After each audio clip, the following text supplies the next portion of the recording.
Hello, BookThinkers family, and welcome to episode number 16 of our brand new podcast, BookThinkers, Life-Changing Books. During each episode, I interview some of the world's top authors, and as a listener, you can expect to discover new books, new mentors, and new resources that you can now use to achieve more and live better. In this episode, I have the pleasure to interview the author Bill Perkins. After training on Wall Street, Bill made his fortune as an energy trader. He's recognized for his glamorous lifestyle, his high stakes poker games, and his numerous charitable contributions.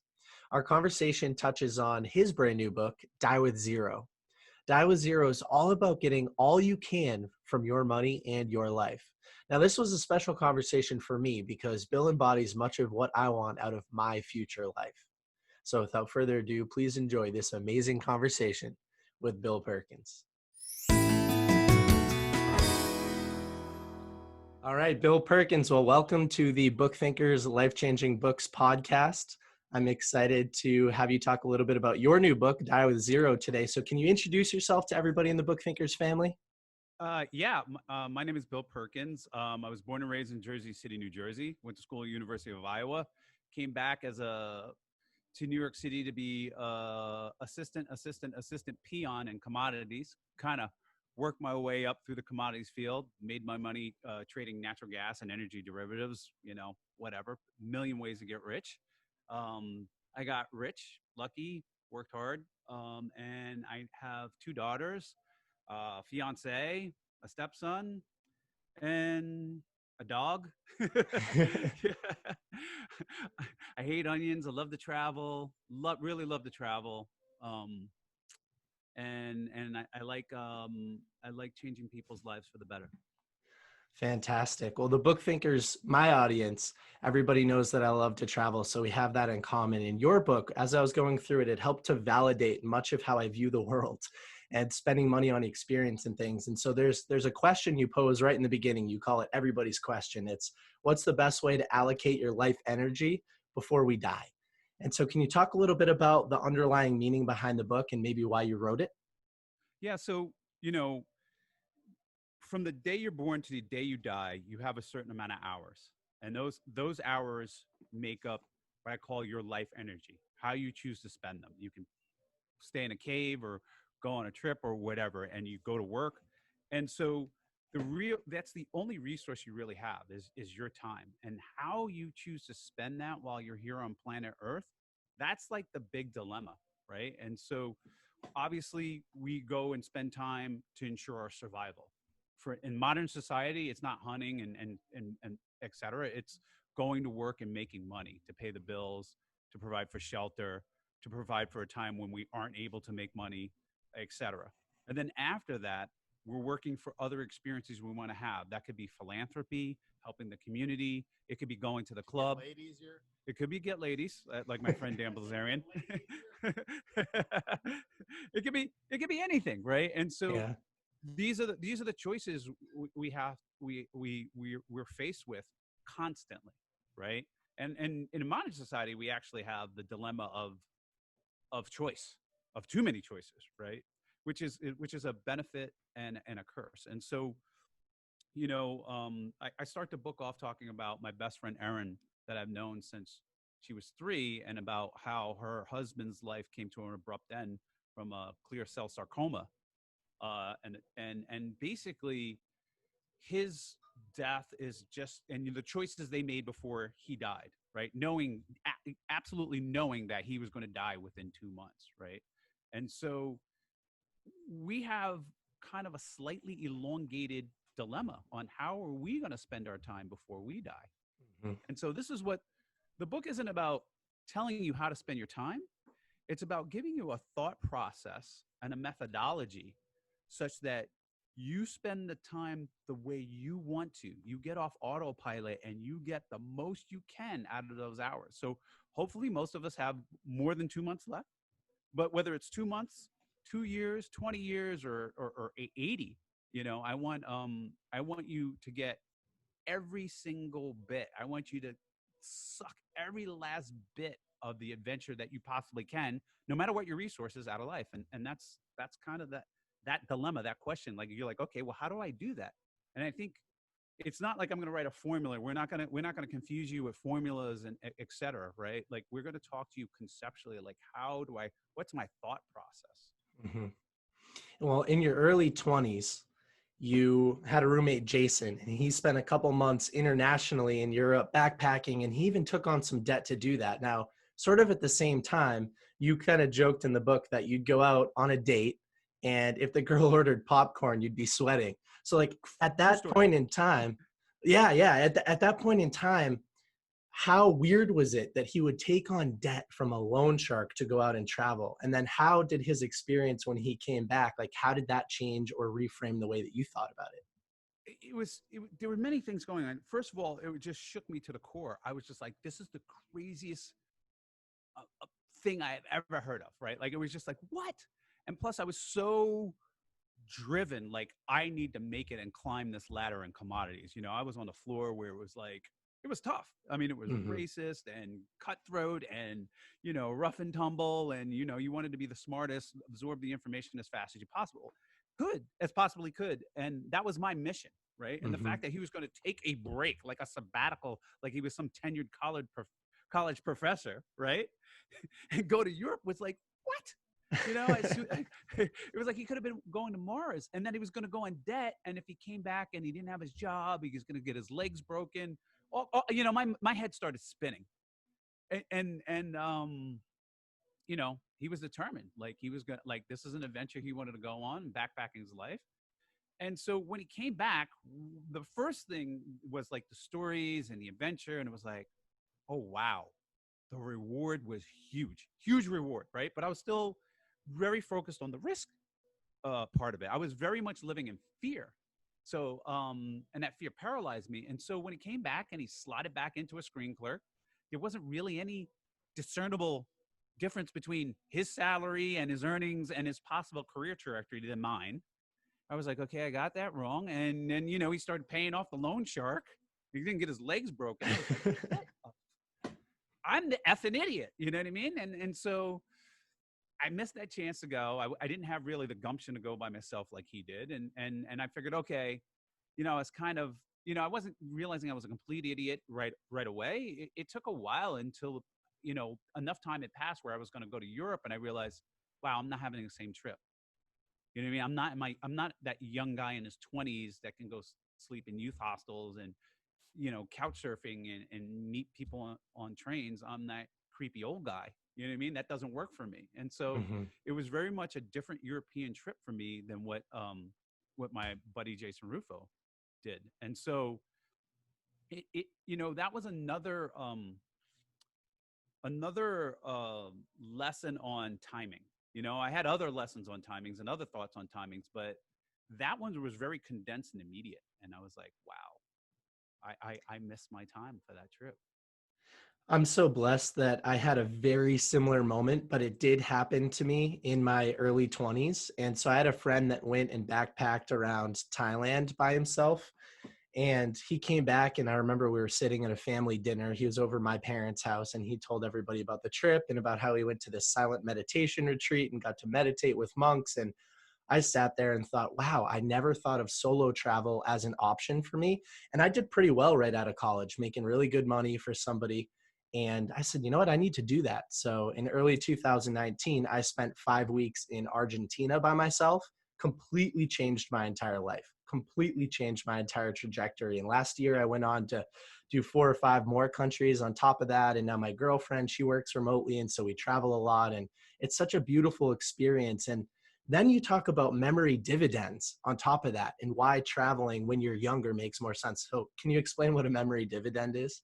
Yeah. So first of all, I want to say I'm very envious of your life. Like, I just want to say I went to Australia once to go visit my brother as an older person, married, and there were all these young people taking gap years, which is kind of foreign to Americans, but Hmm. very common in Europe. And they would go to Australia because Australia needs laborers. They make like $25 an hour, which is ridiculous money. And then they go backpacking through China, Asia, India, Thailand, all these places. And I thought, God damn it, these people are living a much better life than me. And I had 1,000x the money, right? And I Hmm. was just like, their choices is what gives them that fulfillment. But what they're getting, the memory dividend, what I'm going to get to is that when you have an experience, whether it's your first kiss, hit a home run, or travel, right? Or even go in philanthropy, you get the joy of having that experience. But you also get joy and what I call a memory dividend. You get experience from recalling it or discussing it. Like you discussing your trip right now, it's an experience in itself. So not only do you get uh, joy doing the event, you get to withdraw on your memories. You get a little bit of joy every time you recall it, you discuss it, etc. And those dividends are are the stuff of life, right? When you sit around and you sit around with friends and you're telling stories, right? That's what makes you interesting, and that's what gives you pleasure. And often, those the summation of years and years and years of recalling those memories, well, that pleasure will often be higher if we were going to give a numerical, like let's say we give a 55 to your trip, but your memory recall and the memory dividend over the years may add up to 1,000 or 500. Each experience has its own memory dividend. It has its own way it fades over time, and it'd be impossible unless I were God to like quantify and measure them all out. But the concept is the same. You invest in experiences, it goes into the memory banks, and you withdraw that memory and collect dividends throughout your life. And that's a very, very crucial concept to get across, because when you're like, well, do I save and invest and get an 8% return, or do I invest in this experience, right? Like you now have a framework to think like, oh, 8% a year from now, that many more trips versus this trip right now where I'm going to be talking about it, 50, 100, 700, 1,000 times every time I meet somebody. Hey, buddy, did you want to hear what happened when I went into Thailand? That's something for people to think about. And certain experience will produce certain memory dividends and certain ones won't. So, I try not to tell people this is not a travel book, right? This is just, hey, whatever it is that you choose, realize that you're going to get a dividend out of that experience when you invest in it. Mm-hmm. Yeah, and you say it's just like the compounding effect. It's just like the compound effect. Over time, those small experiences sort of multiply and they compound on top Yes. of each other. And it Yeah, creates this beautiful life resume. they They can, like certain experiences, like, oh, you were in college and you had a love affair and you had a great romance. You might just sit in your bed and reminisce about it and get that, and you may not talk about that much. But if you went on a trip to Thailand and with monks, etc., you're going to talk about that at dinner, and you're going to laugh about the crazy story when you missed the train and you had to sleep on a couch and whatever it is. And then they're going to laugh and milk's going to come out of that nose, and that's going to create another experience, right? You're going to be like, the last time I told this story, this milk came out the guy's nose and then the waiter did this. Yeah. It's radioactive, right? It can be these memory dividends can be radioactive some of the times, and so it's hard to quantify them, but it's easy to get the concept. And that's what I want to get across to people is that when you finally retire, people have this kind of idea that I'm gonna be a Carnival cruise and I'm gonna be heli skiing and wave running, and I'm telling you, I've been around and I've seen these tour buses, etc. It's not like that at all. Mm-hmm. You mainly retire on your memories. You mainly retire on the investments you made in the memory bank, and you withdraw on the memory dividend in retirement. So when people say, oh, what are you doing? Spend this money, got on this boat, you're in Greece, whatever. I'm like, I'm investing in my retirement right now. And there's a story about that with my dad that hit me really hard in the book. Yeah, well, the retire on your memories. So when I read that, I circled it 50 times and then I took a picture of it and sent it to a bunch of people. And I said, like, this is what I've been trying to articulate to all of you for so long. You retire on your memories.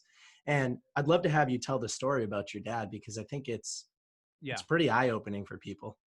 My dad got to the point where he was a pretty stubborn guy. So his health had deteriorated. He would refuse to leave his room. He had to have physical therapy. And one of the gifts I thought I would give him is an iPad. I got an iPad, and he played it at the University of Iowa Hawkeyes from 59 to like, I believe, 62 and he was on the Big Ten championship team, and he had all these friends, and he was on the team that won the Rose Bowl, but he got there the year after. I got that confused in the first version of that because little family history was actually pulled up. There was a big investigation going on. Mm-hmm. And so I digitized these old football reels and put them on an iPad. And when I came to visit him, I was like, here, Dad, I digitized. I want to show you this. I gave you to a pad. And he sat there. He was laughing and he was crying and reminiscing and calling out guys' nicknames and watching plays and go Scoot and, all these things. And I was just like, holy shit, this is what you retire on. Because my dad would not leave the house, wouldn't leave the room. He was too, it was too stressful on him and his body couldn't really, was the ability to create new experiences outside of his, in his physical position was severely diminished. Right. It was down to the point of almost zero. Right. Mm-hmm. Or close to zero for me, giving. And what experiences that gave him joy were the memories. And the iPad, with that iPad, that gift, that shamelessly sentimental gift was like a huge eye opener. It was like, bam, that's what you retire on, buddy. That's why, and I started thinking about it. It's like, well, oh, this is why your grandparents and they want you to come over and what do they talk about? The old times. They talk about when you were young and they talk about this and they want to tell stories and they want to hear the story again and they want to hear what's going on in your life. So you better have an experience to tell them, right? You need to invest in it, right? And they want to talk about the old times, and that's what they retire on. The memories and experiences of their life with you and your new experiences that you're having now. Mm-hmm. And so that hit me like a ton of bricks. Such an amazing realization to have. And then you threw your 45th birthday party to kind of continue this narrative. You threw the 45th birthday party because you wanted your mom to be able to attend, and you didn't know if her health was going to be good enough to travel. And so I've, sort of as I've adopted this mindset over the last couple of years, I've dreamed about, okay, when will I be wealthy enough to throw the exact party that you talked about, where all of your friends and your family and your former colleagues can walk out on the beach and see each other and hang out and be totally stress-free. And you paid for most of the trip for everybody. Like, can you talk about that experience and what that was like? Listen, you can create these experiences on no money, right? You can arrange a picnic and cook it yourself and throw beans and have board games and be that outgoing person to create these experiences. So I don't want to have people thinking, hey, you got to have $1 zillion to do this. Okay. But, I was like, my mom's not going to be here forever. I don't know if I'm going to know these same friends. I'm at that, I'm at the age where, first it's like, graduations, job promotions, marriages, divorces, and then funerals, right? Like kids, kids high school, kids graduation, and then you start going to funerals, and you're just like, oh my god, And so I was like, I don't know. Tomorrow's not promised. This time period will pass. I don't know if my mom will travel, and so I decided that I wanted my friends and loved ones around me. And one of the things I tell some of my wealthier friends is look, you either need to scholarship. I call it scholarshiping your friends that don't have as much money, or you need to get new friends. Most people choose to keep their friends that they've known for their life and pay for them. And that's because otherwise you're not able, when you go on a trip, sometimes you want to bring your friends along with you. Most people go to the movies with somebody else, right? If your friend can't afford to go to the movies, you're paying, right? And it's a richer experience, at least for me. And so my mom, my friends, we came down, we had this big party. I spent a significant portion of my net worth for one event there, and it was amazing. I wouldn't change a thing. It was like heaven to me. It was like what I imagined heaven to be. And so it was great. And I carry that philosophy, which is not in the book. Just recently, my mom turned 80. She didn't want to go to Scotland. We were like, we're going to Scotland. She's got Scottish blood in her, tricky stuff was going on around the times of slavery. We got some Scottish blood. We hired a genealogist. I flew him and we told mom, we basically kidnapped her. Okay. and we went to her ancestors' home or whatever. They were like, that was the best trip of my life. And I have that memory and we have that experience and my other relatives have that experience. And it's just like, it's paying dividends all the time. That's all they talk about. Right. And they talk about these other experiences. And so I've been, not just that one experience, of the 45th birthday, but I'm applying that in opportunities whenever I get those opportunities, It's amazing. And they're radioactive, they are radioactive. It's amazing. And so let's transition over to the topic of death by itself. And so you said in the book that you have an app that's a final countdown style app. And are you pulling it up? I'm pulling it up. It's so on my page. I don't know if you guys can see that. Let me get the camera right. You see Yeah. that in the bottom? You see those numbers right there? It's counting backwards. That's how many days, hours, and seconds and milliseconds I'm estimated to have. It gives me, a lot of people, oh, that's so morbid. I'm like, no, I find it liberating and refreshing. It gives my life a sense of urgency. Like, there was many times in my life where I was on autopilot and behaving as if I was going to live forever. I behaved like my 20s were going to last forever, and 30, and I missed out. I didn't think about these things. I was thinking kind of like, oh, I can always do it later. I'm always going to have this bucket list, and when I get a bunch of money, I'll just do the bucket list. And I'm like, when I really like slapped myself and said, it doesn't work that way. You're not going to be like 80 just the day before you're going to die or a month before you die and run around, do all these things and be happy. First of all, your tastes change, right? Even just you're just not into it. Like my glow sticks days at the party in the club, they're pretty much over. I'm not a glow stick guy anymore. So whatever money I had that was meant for my glow sticks, if I didn't spend it, it's a waste now. That experience has passed me by. Your health deteriorates. For me, I have injuries from football and I have deteriorating health. We all have a decline in health, and it either takes the ability to do certain experiences away or makes them less enjoyable. So you don't get the same, what I call experience points from it, right? Like a while ago, like when I lived in Paris for the summer, I used to walk Paris every day, 8 to 10 miles a day. If I go now, maybe it's 6, So I'm getting 60% of Paris, right? That experience is 60% less in terms of enjoyment, interactions, etc. And so, I realized that there are seasons, you have mental decline, you have all these declines that affect your experience. And then I realized, wow, I need to sit down and not have a bucket list, but I need to time bucket my life. And I need to go, okay, in these next 5 years, what experiences do I want to have? What experiences belong here? And what experiences that maybe I'm kind of iffy about, but if I don't do them now, they're gone forever. And I need to be sure about that, right? And so, I have to get myself autopilot and think about that, and everybody has to get themselves autopilot because, those people out there that are successful or working in a job, or earning, they've gotten really good at something and very valuable at it, right? And so they're creating value and they're getting paid for it.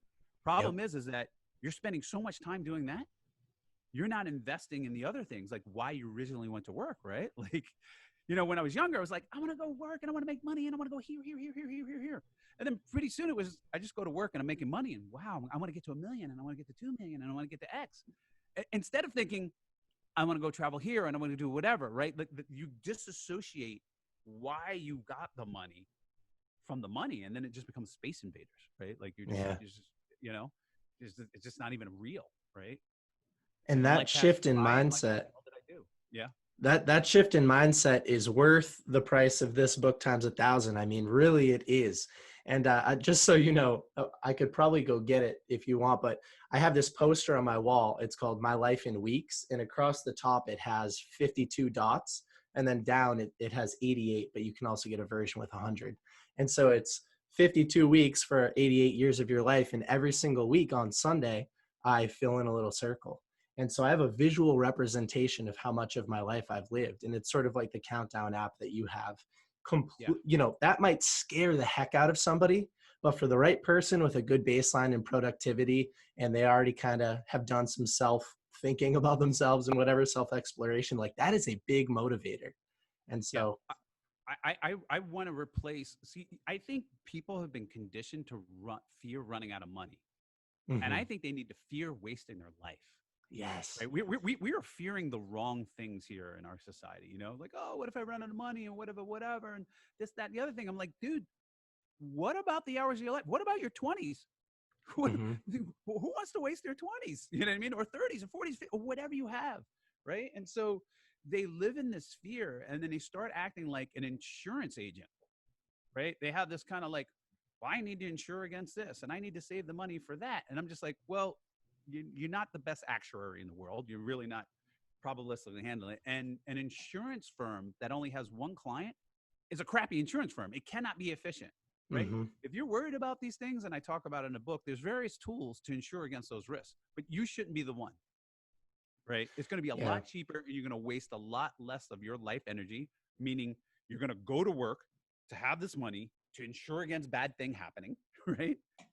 Just like let the professionals do it. Yeah, so what? They make an 8% return. Way, way, way more efficient than what you're going to do, I'm right? all about outsource the things that aren't going to be your specialty and then go live your life. And you use travel to gauge everybody's experience because it's very easy to use the example of when you're old, you're less able to endure long flights, and you give a couple other reasons. And so Right. you can't hike Machu Picchu when you're in your 80s, but you can today. And so when you're older, you have an abundance of money and time, but you don't have your health. And so part of the book, kind of like towards the middle or the end, you talk about the importance of investing in your health today. Like the best time to plant a tree was 20 years ago. The second best time is now. Don't wait until the future. So what are some changes that you've made in your life around health that you wouldn't mind sharing? Yeah. So when I was working on this computer model, it was like a life simulator and just runs your life a zillion times. And it would just swing wildly on when you should spend money or not. And it was so hypersensitive to the health input, right? And what I realized is that your health affects you in two ways. One, you can shorten your life or lengthen your life. And two, the area under the curve, the quality of your life, right? And I give you the example in the book about being overweight. And I was like, well, I think every pound overweight is 5 pounds of force in your knees, you know, and knee replacement surgery is one of the fastest growing surgeries there is, right? And so when your knees go, you don't want to walk anywhere. You gain even more weight because of the stress on your knees. Then now yeah, you go to Paris or you go to St. Petersburg, and it's great walking city and walk around, but you don't get to experience it because you carried those 5 pounds, which became 15 pounds, which became whatever. And life is just not to the maximum that you could have it. I'm not saying that you're not going to have fun, but it's not from heaven looking down the most you could have gotten out of the ride. And so I am very conscious of my weight, my health, things that I want to ride this ride as long as possible, right? Like everybody wants to ride this, everybody wants more time, right? And not only do I want to ride this ride as long as possible, I want the ride to be as enjoyable as enjoyable as it possibly can be, right? As adventurous as it can be. And so I'm big on that quantified self. Like, what's your cholesterol? What's your body weight? What's your Me too. BMI? Let's have some muscle tissue. What's our body fat percent? All these things that you can do. And if you can get the diagnostics, get the diagnostics and do that. And I also came up with an idea. I was like, I played football since I was a kid or whatever, and I've grown to hate working out. Right? Some people, I love the results. I hate going there. And I also feel like I'm wasting time in the gym. But I've started saying, like, what if I combine activities that keep me in shape, that actually give me a positive experience, keep me in shape and compounds? And I was like, I love hiking. I'm huffing and puffing. It's like, I don't have to run. It doesn't jam my knees up, whatever, but I hike and I spend time with people and I see wonderful things. And so I recommend the people in the book and every day is like, find the activities, you know what I mean, that are double bonus. You know what I mean? Extend your life, keep you in shape, and you create an experience at the same time, right? Triple bonus, actually. Triple bonus. Yeah. Triple bonus. And so that health thing is just it's not a health book, right? It's part of the equation. You have your money, your health, and your time, and health is uber important. I just can't stress it enough. It's and there are other books about that stress it even better and go into it. But if you're an optimization person, your health is a very, very important input. And if you think about it, it makes sense, right? Like if you have zero money, you still walk in the park. There's free resources. There's a library. You can't afford this book, go to the library. Call your library. I want to die with zero. They'll order it for you. Hmm. The internet's free. There's lots of free resources and things you can do. But if you have zero health, it's over. It's done. That's why and I'm looking at, like, you had a line in the book that sums this up pretty well. Most healthcare expense when you're older is fighting degenerative diseases, it's managing pain, and it's prolonging life. And so what steps can you take today to make that experience in the future less of a burden on any experience that you have in your life? And like, what a beautiful lesson. There's so many Yeah. lessons in this book that I love. Yeah. It's really I'm gonna get on my soapbox for a little bit on this one because, like, um, you know, when my dad was finally in the hospital, the rack rate for his hospital, his care was $50,000 a day to keep him basically in some quasi state of alive, okay, of machines, right? And it's like, so either the insurance is paying it, your family's paying it, you're paying it for this like experience of being alive and keeping your life energy, this massive sum of money. Like, wouldn't you rather like give up those 3 days? First of all, not have that and keep your health, but give up those 3 days and have work less and spend that money when you were young and youthful and create experiences or whatever. Like we're going in, and for me, we were going to process and we're visiting with dad who doesn't know if we're there or not there, or, I don't know. Right. Wouldn't it have been better if we went on a trip earlier in life, spent some time, parted some of his knowledge and wisdom on us, memories that we can care? And, obviously we want to say our final goodbyes, but I don't think 2 weeks or 3 weeks or whatever it is, that life extension that everybody will go through, right? That we're spending inordinate amounts of resources, to for a lower quality of life instead of paying attention to now, to right now. I'd rather take that money and bring it forward, bring it back to now, right? Like take the money from the future on that deathbed and be like, you know what? See you at the grave. Bury me. Let's go out, daughters. Let's go out, best friends. Let's go out, fiance. You know what I mean?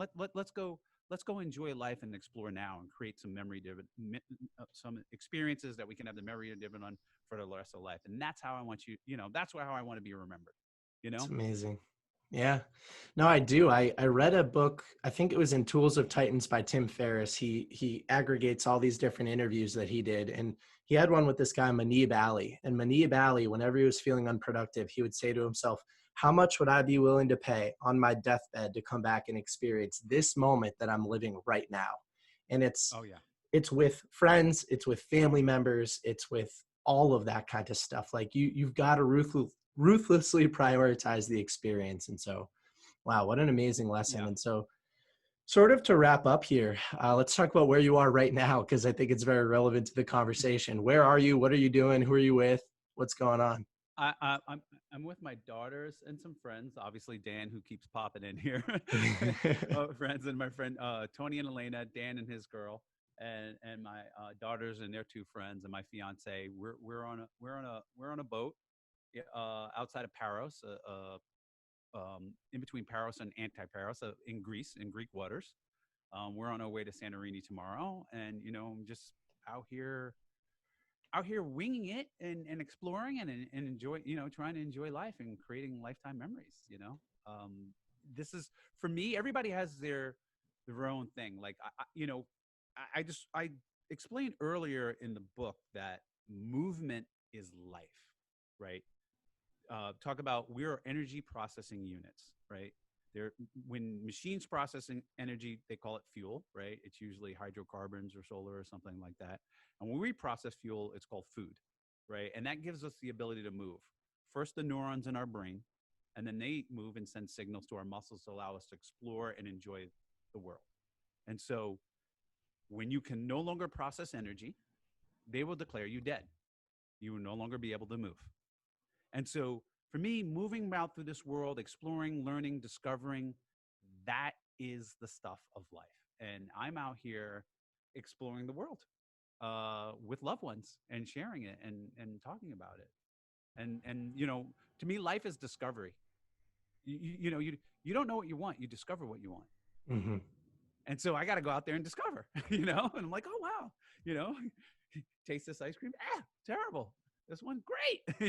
That's how it is. We could go on this trip, not so great. Go on this trip, it was great. It's just a discovery, and I'm out here discovering until the day I die. Yeah. Yeah. No, I love it. Failure is the best teacher, right? You're going to find what you don't like, and Yeah. you're going to find what you really do like. Yeah. And Yeah. so where is the best place for people to find you, to get a copy of your book, to learn more about you, to follow you on social media? Where should they go? What should they do? Okay, well, first of all, the book should be everywhere. Amazon, Barnes and Noble, independent bookstores. I hope you independent bookstores come back and kill it, but it's everywhere. I am BP22 on Twitter. So at BP22, I'm frequently in the Twitter streets mixing it up. I know there's a lot of Die with Zero promotion going on my Twitter, but I talk about everything. I'm a Twitter addict. You know what I mean? And so you can find me there. On Instagram, I am at Bill Perkins. You can find me there. And I'm one of like a zillion Bill Perkins on LinkedIn, but I'm really on Twitter. If you really want to like chop it up with me, debate, troll. I like trolls too. They're funny. I like to troll back. You it's have to have fun, right? Yeah, life's They too gotta have fun. I'm serious. like, everybody's got a part to play in life, Everybody's got a part to play in life. So I'm there.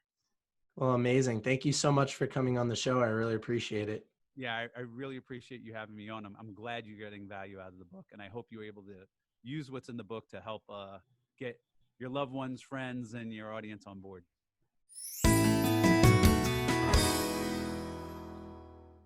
And that's a wrap. Thank you so much for listening to my conversation with Bill.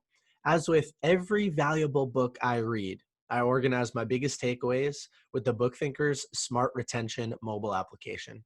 Once my notes are in the system, I can revisit them whenever I want. And with my favorite books like Die with Zero, I turn on my systematic reminders so that the system can optimize my retention. It's not enough to read your favorite books and then move on. You should extend your experience with each book using spaced repetition to make sure that you're flexing those neural pathways more often. And so to learn more about how our app can help you retain and implement more from the books you love, check out www.bookthinkers.com or go subscribe on either Android or iOS. As always, remember that real learning requires education and behavior change. With that, I'm signing off, and I can't wait for you to listen to another episode of BookThinkers, Life Changing Books.